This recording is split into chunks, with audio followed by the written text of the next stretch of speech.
Welcome to the Restoring Our Cities podcast. My name is Jobin, and we're really excited to bring you another episode in our leadership series. And so, if you are new to the Restoring Our Cities podcast, this is our platform where we have unfiltered conversations on today's topics that are impacting our generation and our community.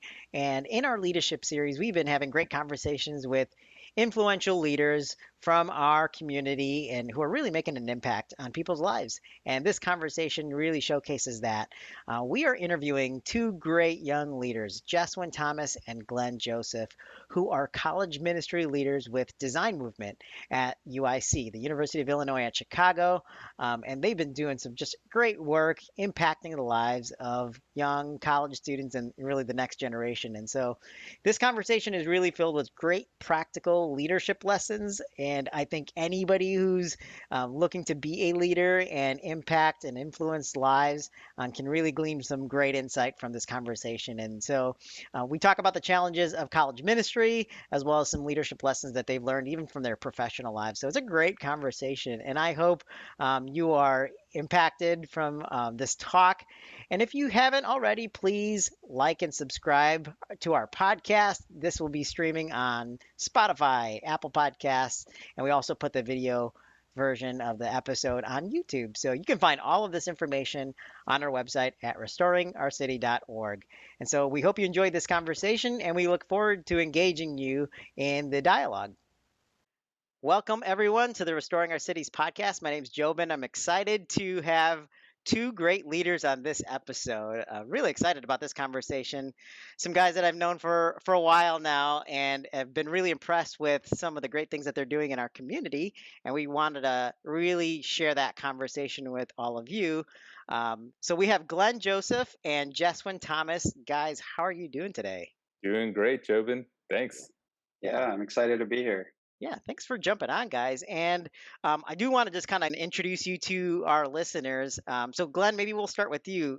Tell us a little bit about yourself, what you're doing right now, and some of the work that you're doing with college ministry. Yeah, for sure. So I'm actually full time at Expedia, which is a travel company, and I'm a senior product manager for one of the engineering teams. I've been doing that for about 5.5 years, and I don't know, I really got plugged into the college scene once I started coming to Living Hope, which is a church that, Jeswin and I go to. And so I think ever since I heard that there was, a partnership with Design Movement, I felt a need to kind of be a part of that and be able to serve in that ministry. So Awesome. Yeah. And we all go to the same church too, just FYI. And it's been great. I've gotten to know you guys a little bit through our small group and just hearing some of the stuff that you've been doing with Design Movement has been really great and encouraging to see. And obviously got a lot of great experience in your professional life too, Glenn. So maybe we can touch on some of the lessons learned. But Jess, when I've known you a lot longer, we've been longtime family friends. So, Jasmine, introduce yourself. I like to introduce you as the master of ceremonies. Like everybody knows you as the MCs of MCs. How's it going, right? Jasmine? Always the MC, never the groom. So that's been my motto. Right. No, but it's been going great. Speaking of great leaders, for Glenn and myself, Jobin's also our church small group leader. So little shout out to him. But for everyone that's out there that may not know me, name's Jeswin. I've been in Chicagoland for basically all my life. I work, or at least I studied actuarial science. Currently, I'm working as a data analyst with a company called Alliance RX, which is a subsidiary of Walgreens. And just like Glenn, I kind of came to the city after being involved with campus ministry down at the University of Illinois and came out here and still had that passion and burden for students. And so when kind of this inaugural opportunity came out of UIC, I just was interested in seeing what the Lord had in store there. And yeah, it's been a fun ride for the last 4 years. That's awesome. Yeah, and obviously you guys are working professionals, but one of the reasons why I wanted you on this series, we are in this series of leadership, and we're actually interviewing folks who are leaders in different areas in business or in ministry. And you guys are focusing on college ministry while working full time. And that's really why I wanted to pick your brain a little bit. So tell us a little bit about this campus ministry that you guys are involved with. It's Design Movement, right? So tell us a little bit about what it stands for and what its focus is. Sure. So Design Movement's actually a let's see, ministry that's focused on sharing the gospel of Jesus Christ and also celebrating Desi culture. And so I would say that it's more of like a contextual ministry for South Asian students, and it actually is a subset of Crew Campus Crusade. The way that I kind of got plugged into it was that I knew one of the pastors in training at our church. He used to serve with Design Movement at NIU. And then I also knew that Jeswin was serving in it when I came to the city. So that's kind of how I got plugged into it. And so I thought it was a really cool way to kind of like look at the cultural aspect of, the connection that we have with each other. And then also think about like, how do we take that into the context of ministry? So, Yeah, basically, just kind of like Glenn said, the word desi is in the word design. And so, just from a brandable standpoint, it made a lot of sense, at least for whoever thought of it. So, it's all about, desi and design. Yeah. So obviously South Asian descent. We all come from same parts of India. So is that one of the, I guess, motivating factors to say, hey, I relate to this, and this is why I wanted to get involved? Was there an aspect of that? Definitely. I think there is a question of sort of, what is the place of contextual ministry, just like Glenn said, in America. And I think it's interesting to see how different cultures and different contexts kind of have shared experiences that may not be the same of a normative, American experience, if you will, or at least when we think of, what's quote unquote normal. And so it really does help to sometimes just be part of a group that may understand, like, hey, my parents never took me out camping when I was, 10 years old. I just don't have that experience. And yeah, I come home and I live with my parents. And yeah, I have, maybe my grandparents are living with me. Yes, I go to a lot of functions where everyone around me is also Indian. And there's a high value on studying hard and a high value on trying to strive to be a doctor or an engineer or Right. all those different things. It's just something that helps where you don't have to explain that to those around you. So definitely that's one of the reasons why I've been involved in it. yeah, for sure. I think, when I think about our community, I think there is a sense of belonging, right? Like when we talk to somebody that's also South Indian, we always ask them like, "Where are you from? Like, do you have any cousins in this city?" And so there's always this like relational equity that's built with people that we talk to that are from our same community, and I think it just helps to know that we have similar values and certain things that our parents have instilled in us. Those are things that we will continue to find important. And when I think about like how we relate to people that are of the same community, like I can like you find the things that are easy to relate on, which are like family and tradition and our value for education and such. Mhm. But then it also exposes you to understand what are some of the struggles that our community has, Yeah. um, and just kind of being able to unpack that. And so I think one of the advantages of being in sort of a contextual ministry is that you have sort of an in, right? You kind of understand the cultural background, you understand the strengths of our culture, and then also kind of the pain points of what we might have grown up with and such. And so it really helps to kind of tailor the gospel message around this idea of like a contextual cultural background. That's awesome. And it just shows that you guys have that relational aspect to it, right? Like it's not just, hey, I'll feel comfortable, but at the same time, there's a comfortability with the people you're serving, and you can, bring that connection together so seamlessly, especially in that this type of ministry. That's exciting to hear. So, I get curious about this too because, I've participated in ministries over the years too, but college ministry is its own animal, right?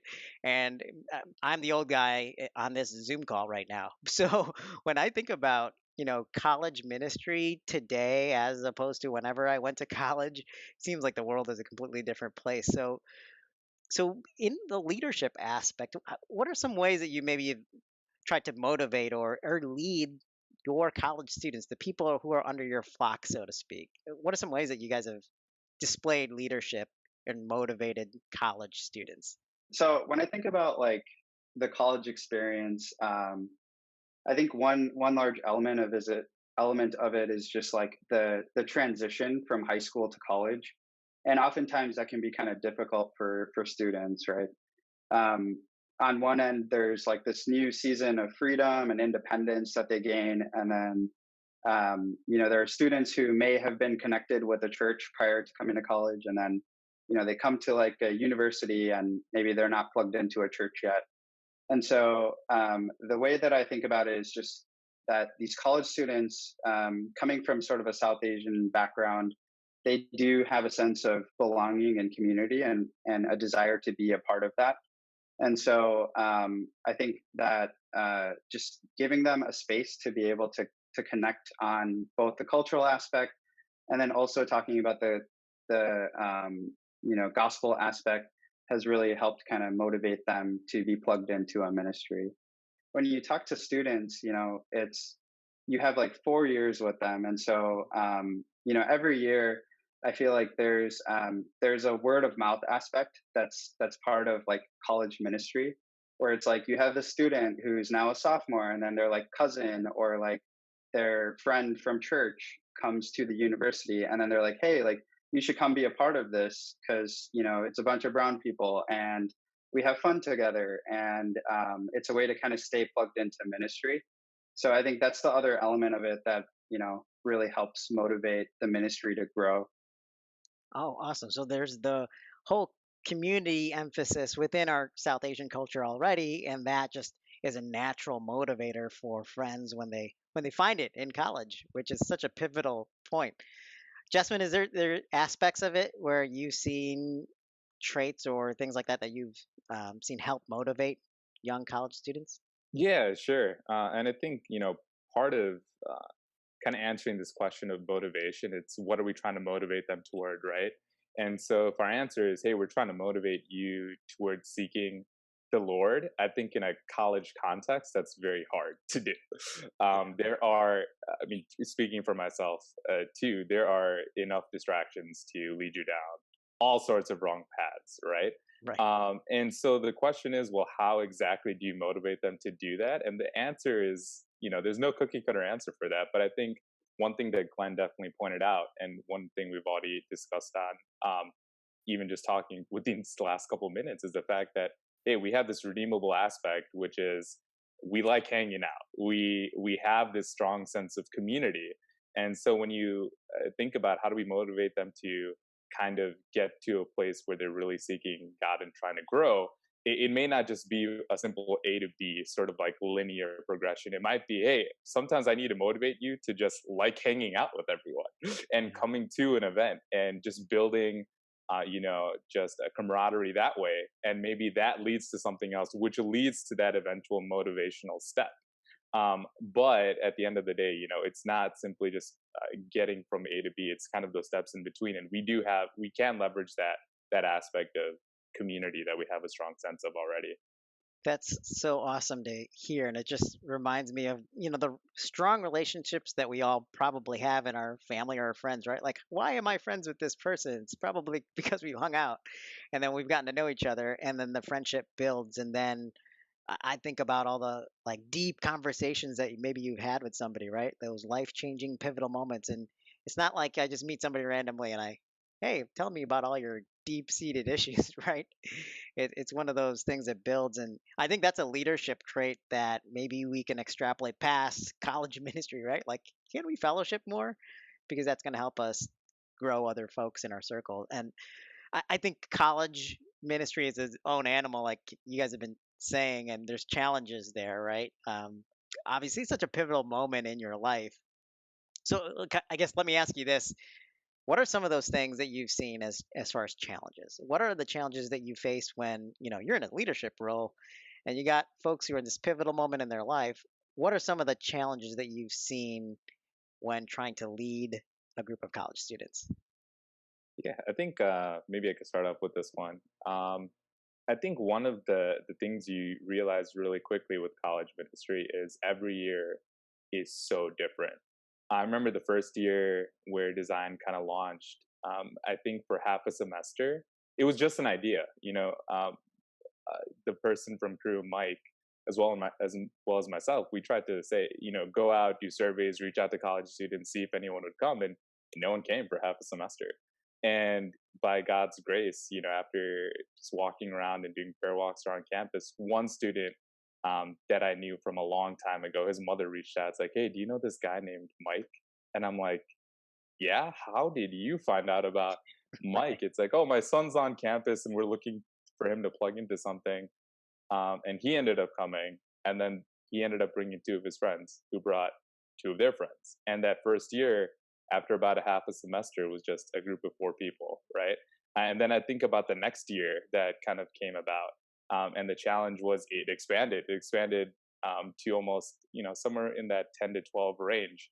But half the people that now started coming were non-Christians. I remember, I Wow. think even when Glenn, he was leading Bible study one day, and he walked in, and there was just this vast group of new people, and you started seeing people from all different faith backgrounds just come, and it was just that aspect of people like hanging out with one another, but now they're coming in the context of a Bible study, right? On top Right. of that, and then I think of year three once again in college ministry. I think one thing that people we're kind of distant from, especially when you're not super tied into a college campus. You hear about different tragedies that occur, but you don't really have to face the realities of that unless you're on campus. And I was thinking in year three, at UIC especially, we had the case with Ruth George, right? This was a young life who was coming home, going toward her car, and was brutally raped and murdered. And that did have an effect on our own community, as well. People that knew her, people that were questioning different aspects of God and of what does this mean, processing through all that in a Yeah. very real and tangible way. And now I'm thinking about this year, and we're meeting virtually. Every single year is so different, so the challenges are just so vast. You don't know what the challenge is going to be from a year to year thing. So yeah, it just looks totally different in all 4 years that I've been here. Definitely unique, and it's so great to have people like you in those circumstances to help, young people who are becoming adults navigate through crazy situations and tragedies and worldwide pandemics. Glenn, how about you? Have you seen challenges or things, from your perspective as a leader through this college ministry? Yeah, yeah, definitely. I think the biggest challenge that comes to mind is just our issues with the way that we see the gospel, right? Like we grow up in this honor shame culture where we care about the honor shame that comes to ourselves and how that impacts our families.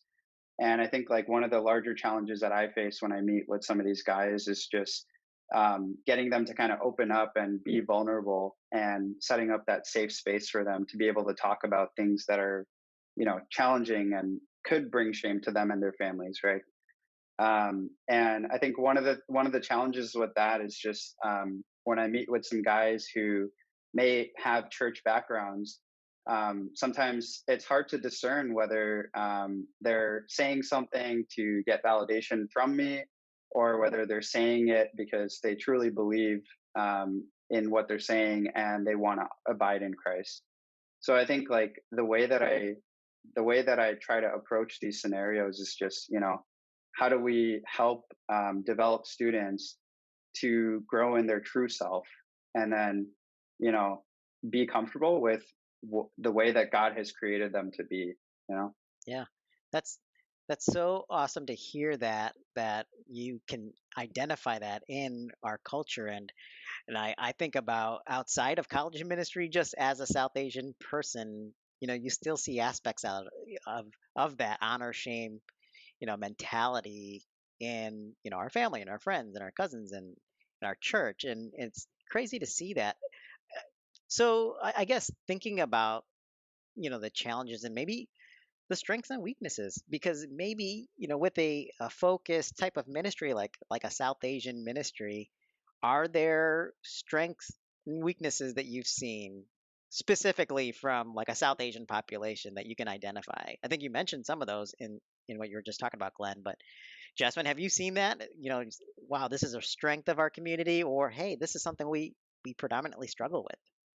Yeah, I mean, I think even just thinking about South Asian culture in general, I think we did harp on the strength of finding community and relatively Yeah, quickly and building those connections. But just like Glenn touched on, vulnerability is something that I think is foreign to all of us. We have never really seen that developed within the context of our home. We haven't really seen that developed within the context of our leadership or our communities.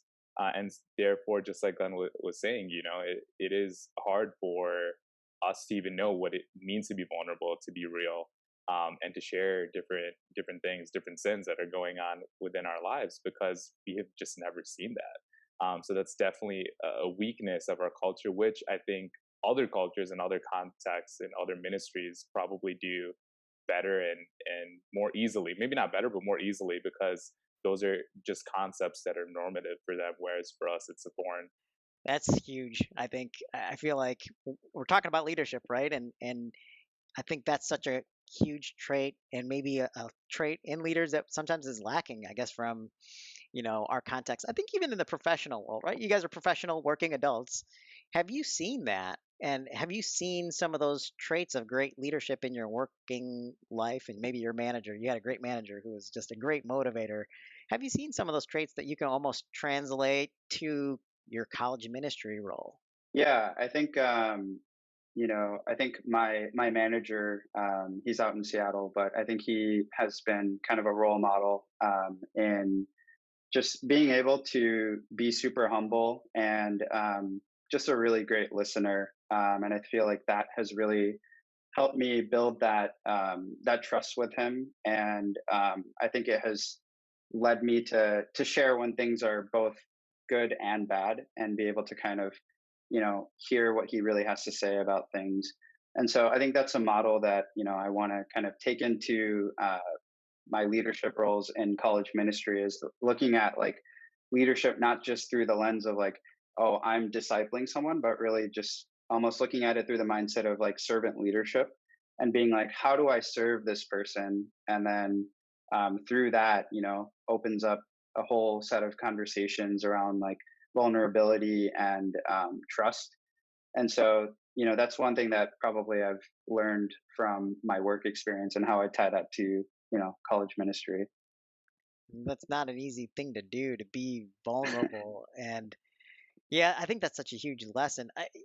I mean, Jess, when we talk about vulnerability, how do we, I guess, motivate people to be vulnerable, to put, set aside your ego and your pride a little bit? I mean, especially for a college student. Have you seen people open up in ways like that, or to you before? And how do you actually be the catalyst for that? Yeah, it's a great question, and that's a hard question to answer as well. I think if we had figured out a great way to do it, it Right. would be definitely something that we can model. But I think there's many different areas of success that we have found. For example, with Glenn, I think one of the things that he's great at is keeping up with people very consistently and meeting in a smaller setting, and therefore kind of finding ways to find success in that. I think even on like a macro level, right? When we do meet in person in a larger group, one thing that really helps is if we are kind of vulnerable first as well. I think one thing for me is sharing my own college experiences. I think one thing that's hard is when you come to a college setting, kids might look at you and put you on a pedestal as if like, oh, you've overcome all of these different struggles. You don't really know about like, what I struggle with, whether it's alcoholism, whether it's pornography, whether it's like relationship issues. And it really is, reminding them, hey, I was in those shoes not too far, I mean, not too long ago. And in some senses, we're all still in those shoes now, just in different ways, for sure. And therefore, kind of sharing your own story definitely probably helps. Um, I mean, definitely helps these kids to also just help them realize, you're not here, you're also on that same level. That's awesome to even share that, because we have to put our ego aside, if we're going to be vulnerable, that's huge because then I feel like, and maybe correct me if I'm wrong, because I've been out of college for a while, right? But like even folks in college, they if they mess up, and especially in our South Asian culture, I got a B. Oh my gosh, right? If I make any kind of negative misstep in my life, whether it's like relationships, sex, drugs, alcohol, you name it, like people feel like their life is over at 22, right? And I saw that a lot when I was in college and see people just, torpedo down and that's it's just the beginning of your life, right?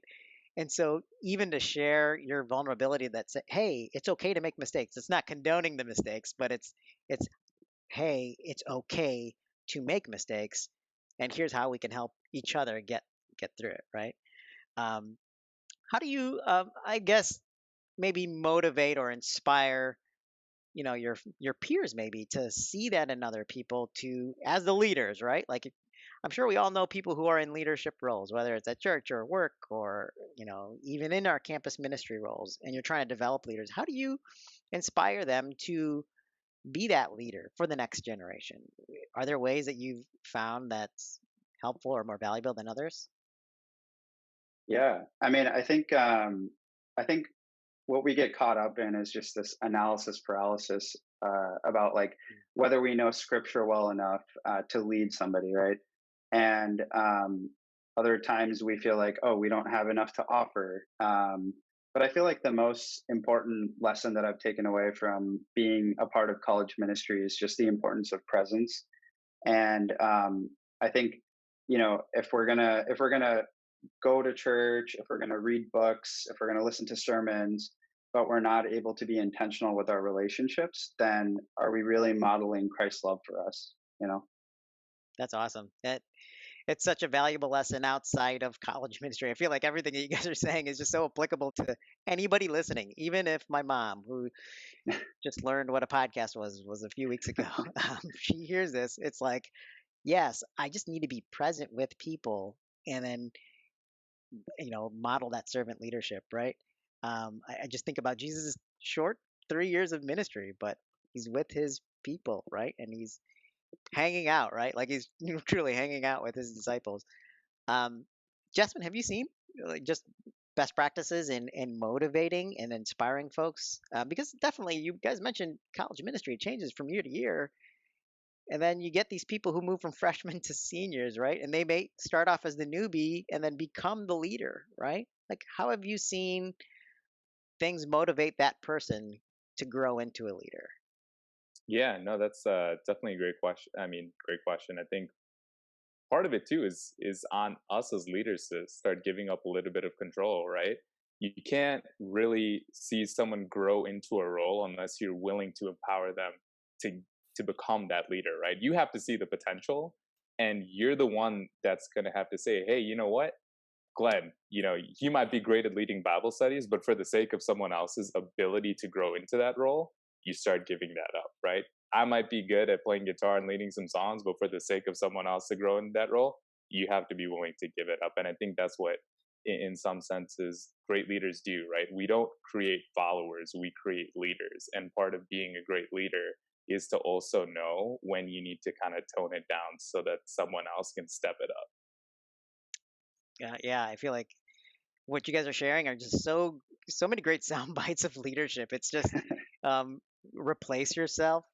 I mean, don't always hold on to it, and because we're all on this earth for such a short time, right?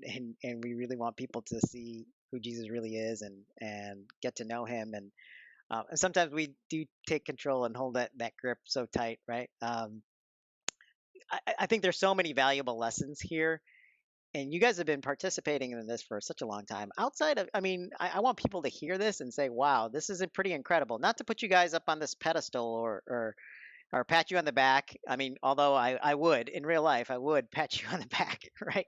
But you guys are doing some incredible work, and I think it's for the good, and you're inspiring young people, especially the next generation, in this crazy world. So if I had to ask you, what are some of the lessons of leadership that you've learned since getting involved in like college ministry specifically, or even through your work life? I think you guys have mentioned some things. What are some of those leadership traits that you've learned that you think you would be valuable to share with others?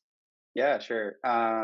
So I think Justin kind of touched on this a little bit, but the way that I think about leadership is just, how do we think about sustainability, right? Like we as a leadership team, there's only so many of us that are part of this organization that can serve in different ministries. But how do we think about casting a broad enough vision so that the people that are within the ministry can be inspired enough to go and think about how do they step into leadership roles. And so that kind of shifts the mindset of like us being leaders and leading these students, and makes us think about like how do we become disciples that are being disciple makers, right? And so I think Jeswin touched upon a couple of the areas that we can kind of think about when it comes to like developing leaders, and it's just really around like how do we give up some control and let other people step into that role so that they can kind of grow and experience what it means to be a leader. And sometimes that even means like failing in something and then kind of letting them grow from that failure, right? Yeah. But I think we have to kind of model that to them that, hey, it is okay for you to step into this leadership role. It is okay for you to fail. And like, regardless of what happens, like, we'll be there beside you. I think that's sort of the beauty of being in a college ministry, is being able to kind of walk beside these students throughout this 4 years of, college. Yeah, that's awesome. I think that's such a valuable lesson for people who might be afraid to step into leadership because they might not have that guidance, right? That mentorship to help motivate them going forward. Justin, how about you? Any leadership lessons that you feel like you've learned after getting involved in a college ministry? Yeah, sure. I think Glenn actually touched on something that came to mind even kind of before, kind of jumping into a role where something at USC didn't exist before, myself and Mike. And at the end of the day, the Holy Spirit was on campus and moving. But one of the things that always was in the back of my mind is, man, what happens if I go to this campus and nothing happens for a while, or you start something and it just falls flat on its face? And sometimes, me being a perfectionist, I look at that, it's like, man, if it fails, then it was never like meant to be. It was never, worth trying to start. It was never quote unquote part of God's will, if you will, right? That mentality started creeping in. But I remember talking to one of my own leaders and mentors from college, and he said, "Hey, Justin, if you go to campus and you do something and it just exists for 3 weeks, but in those 3 weeks you gave it your all for Jesus, then that's 3 more weeks that God got glory from you, otherwise that you wouldn't have given him." And I think that's one of the things we have to start, realizing, just like Glenn said, it's fine to fail. But if you do it all with the right motivation, then like we said, at the end of the day, this is all for God's glory, right? And even in our failures, if God gets the glory, that should be empowering for us to go ahead and at least try and see what happens. Because, in my mind, it should have ended 3 weeks, but now here we are 4 years later, still looking at how this ministry is growing.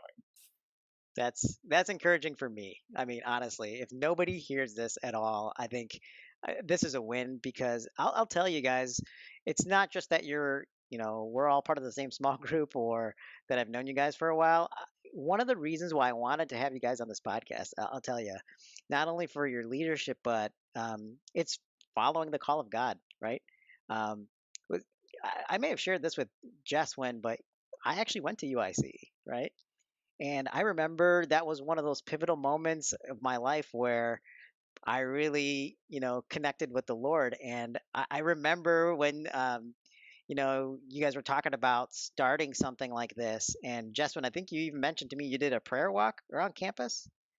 And probably 10 years before that, when I was in college, I would do that, and I walked around campus, and it was one of those moments in my life where it was like it felt like there was no community there. And um, I'll just tell you, I'm super super encouraged, because I look at my life for the past 10 years, and that was such a pivotal moment. And then to see what's happening on the very campus, um, where I didn't feel like there was community, and there is community.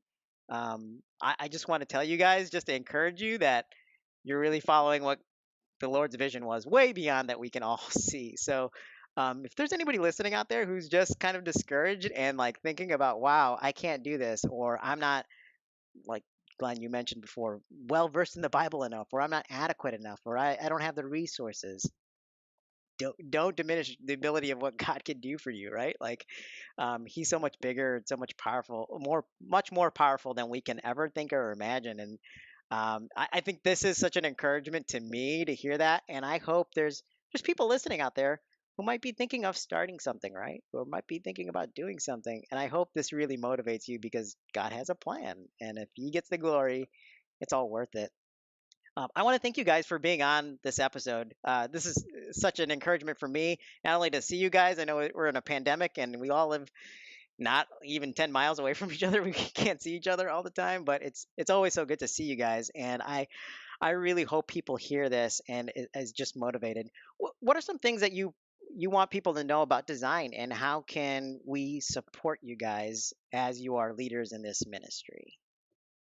Yeah, I mean, I think I've been kind of hitting on this throughout the talk, but I think the importance of presence is just is probably the biggest takeaway that I'd like everyone to kind of think about. And when you think about college ministry, you're thinking about it through the context of like 4 years of like meeting with these students, right?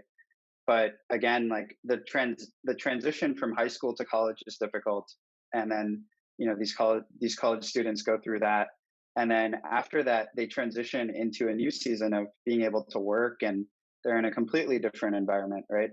And so I think that when I think about design movement and when I think about these students, I'm thinking about how it would be awesome to have people who are in that season of life where they're working professionals or they're married, and they have advice or ways that they can kind of walk beside these now graduated students, and just show them what it means to be a follower of Jesus and also be a professional or be a husband, right?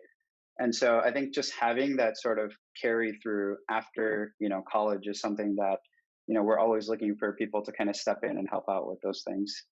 No, definitely. I think Glenn hit that on the head, and just to one of the things about college ministry is the fact that it is so transitional. You really have 4 awesome years with someone, and then you kind of pray for them and let them go and see where the Lord takes them. And for Glenn and myself, it's interesting, but this is year 4, and so we've seen some of these kids since they were freshmen, and this is the year they're going to graduate. So this is the first time we're kind of experiencing this. So definitely praying for them even beyond. And once again, I think one thing that I would definitely stress to anyone that's hearing this too is think about your own stage of life and your transition. I think one thing that helps Glenn and myself is we're in this singleness stage of life where we have the time to have more time to devote toward college ministry, meet up with people, and still not be too far removed from their stage of life. But at the same time, God has uniquely placed you in some sort of period right now where you can take that chance and leverage it, and do something uniquely in your season that you would not be able to do otherwise.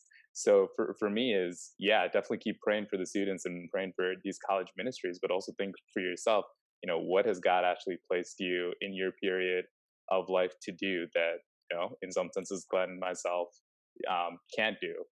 Jobin, you probably are not in a season that other people are in. So once again, like, God's placed you somewhere. How are you going to take advantage of that? And for us, it was college ministry. For you, it's probably something else, but definitely go out there and take advantage of it.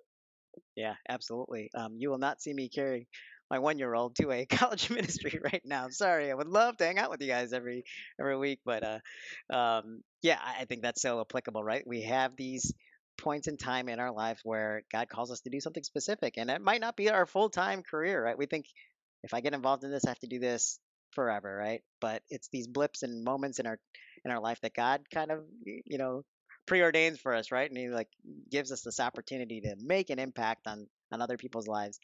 And years down the road, right? These college students are Yeah. going to grow up and have families, and they're going to come to you and be like, "Remember what you told me?" And I was able to open up to you. It's just probably the greatest feeling, right? Yeah.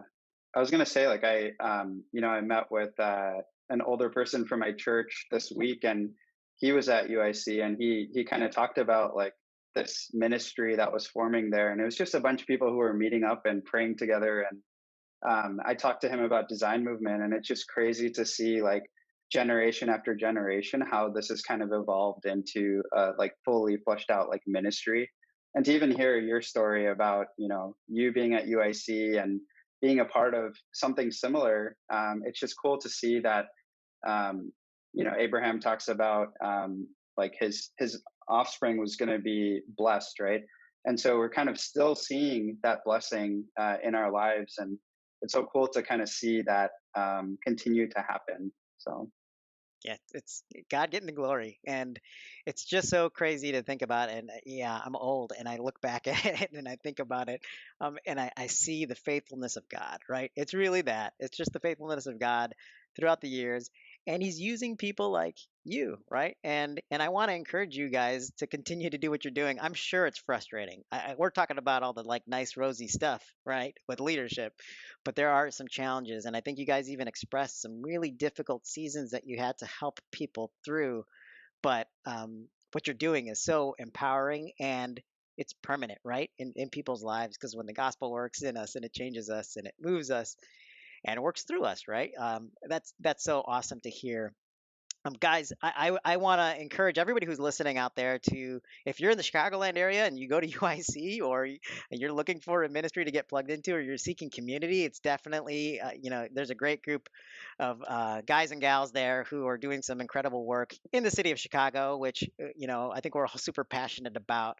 At a pivotal moment in people's lives. And Jeswin and Glenn, I appreciate you guys jumping on. So if there's folks out there listening, please get in touch with the design movement. If you are inspired and encouraged and want to help out with the college ministry, please reach out to them.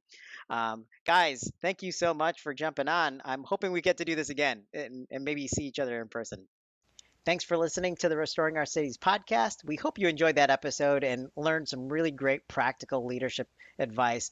And so, if you haven't already, please like and subscribe to the Restoring Our Cities podcast on Apple Podcasts, Spotify. You can find the video versions on YouTube as well. And you can follow us on social media at Restoring Our City.